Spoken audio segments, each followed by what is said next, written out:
he couldn't have the life, because he's not service related. That's why we're here. You're the only ones that can say whether or not this disease should be related to our service in Vietnam. We can't.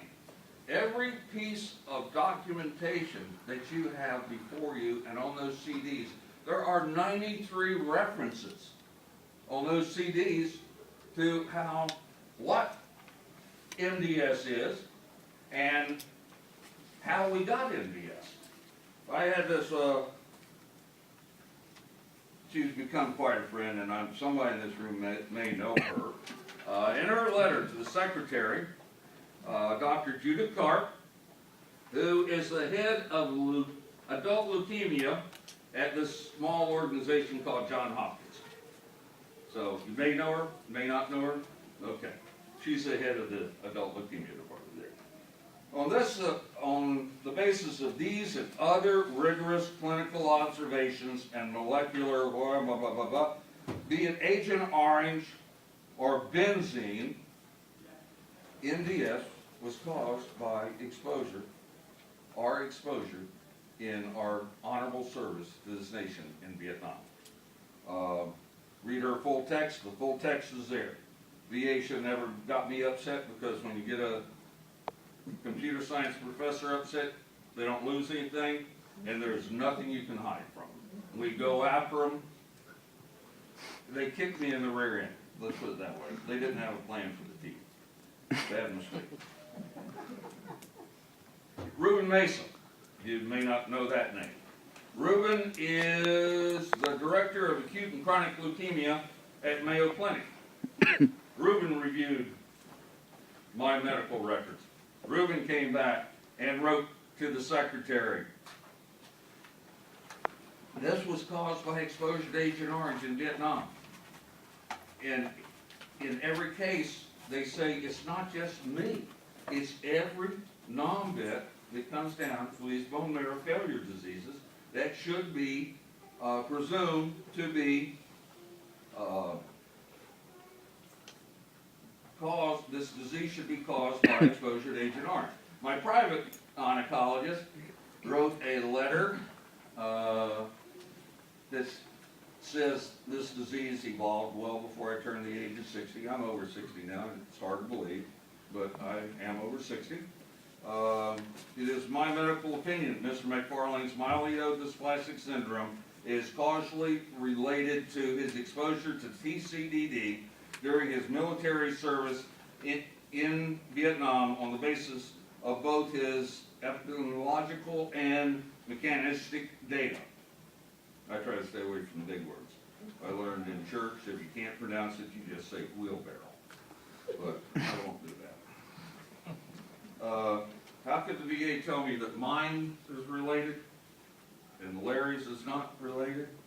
That is beyond anybody's comprehension. It makes absolutely no sense. You're going to read this, so I just scanned through it. Board of Veterans Appeals came back to me and said that, yes, your MDS was caused by exposure to Agent Orange. That took 4.35 years. They almost delayed me and denied me long enough to die me. Okay, they almost managed to kill me before I got a decision. Took my regional office, if you know anything about the makeup of this thing, 2 weeks to come back and say, yes, your MDS was caused by exposure to Agent Orange, but really all that's wrong with you is your anemia. Because we consider a MDS just to be a serious form of anemia. And you have that letter in your package too, on that CD. You can read it, and it is over the signature of a fellow by the name of Walkoff. He is the acting undersecretary for Veterans Benefits in Washington, D.C. I'm one of the few, again, that was able to get a decision that says that mine was caused by Agent Orange. I did not have the support of my VA doctor in this regard. Of those few, and 22 cases that were reviewed in Washington and were accepted, of those few, 22, you can count them on one hand, where the VA doctor came out and said, yeah, I'm going to support you. It was caused by exposure to Agent Orange. My doctor, and I'm in and out of this thing, my doctor said to me, and I left her name out so no one would find out who my oncologist is in Miami VA Hospital. My oncologist down there says, Bob, I know that your exposure to Agent Orange caused your MDS, but, I said, what are you talking about, Lucy? I won't give you her last name. What are you talking about, Lucy? She says, I can't put that in writing. I said, why not? She says, because I work for them. The big them. I work for them. I can't support you.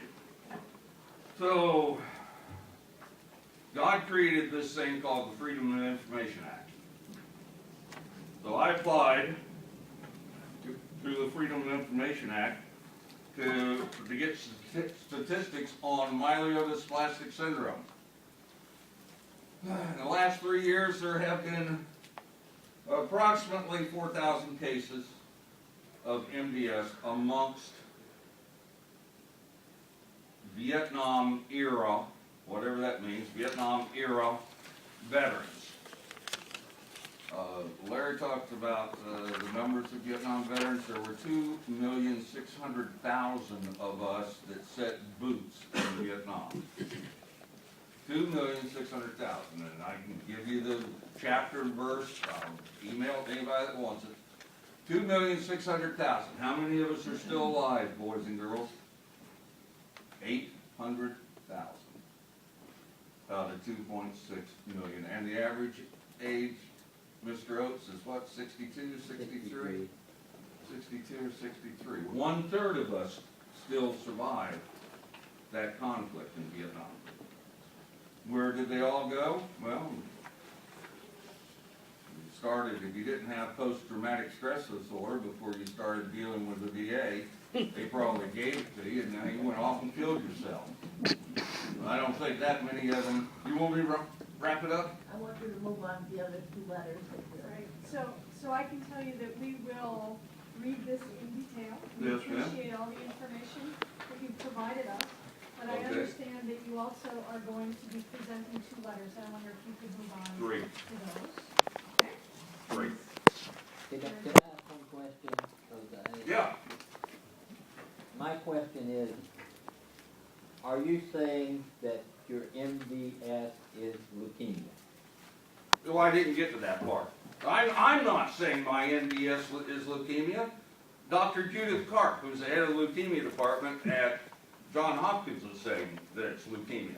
Dr. Ruben Mesa, who's the head of the leukemia department at Mayo Clinic, is saying it's leukemia. Dr. David Stensema, who is a professor at Harvard, is saying that is leukemia. John, help me. I left one of the big 4 out. Mikhail Sekrovich. Mikhail Sekros at Cleveland Clinic, leukemia department. MDS is cancer, it is leukemia. And I've quoted a fellow out of this small cancer institute, MD Anderson, who says MDS is leukemia. So in that regard, you're asking the committee to look at the definition of, and include MDS as leukemia. 2 points. I'm looking for you because you're the only ones that can change the mind of the VA. You're the only ones that can say that this should be presumptive. And the second part, I don't care if you call it whatever you call it. If you let them get away with it, they're not going to call it anything but anemia. We're going to die of it. They say when you get worse, AML, 3 months to live, you can reconsider. I wanted to make that point. It took me 4.35 years. You guys don't know this. If I die, if I have the audacity to die,